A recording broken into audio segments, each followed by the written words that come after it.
এবার মনে হয় এরাজ উঠে পড়ে লাগছে কোন ক্লাবের চাইতে কোন ক্লাবের জার্সি সবচেয়ে বেশি সুন্দর করবে। তো এটা হচ্ছে ম্যানচেস্টার ইউনাইটেডের অ্যাওয়েটা।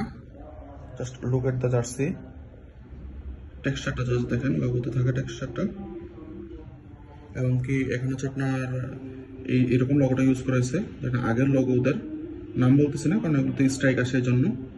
এবং এখানে হচ্ছে আপনার স্ন্যাপড্রাগন স্পন্সর লোগো দেওয়া আছে, যেটা প্লে এডিশনের জার্সি। তো সেক্ষেত্রে সকল ডিটেলসগুলি ইয়ে করে থাকবে, এখনো ডিটেলসগুলি ক্লিয়ার থাকবে। আর বিশেষ কথা হচ্ছে যে এই রাজার বাকি সকল জার্সির মতো এই জার্সির টেক্সচার এবং ডিজাইনটা কিন্তু আলাদা। আপনার সকল জার্সিতে আপনারা দেখছেন না, আপনার হচ্ছে জ্যাকওয়ার্ডের যে ডিজাইনটা, বাট এটা দেখেন সেম ডিজাইন না। এখানে যে লম্বা লম্বা লাইনগুলো দেখতেছেন এগুলো সব কিন্তু ব্রিদেবল, কিন্তু একদম হালকা পাতলা। তো এটাও একটা মাস্টারপিস বলা যায়। এবং কি এটার কালার ওয়ে এবং কি কালার কম্বিনেশন অনেক জোস।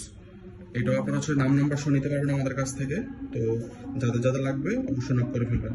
থ্যাংক ইউ, আল্লাহ হাফেজ, আসসালামু আলাইকুম।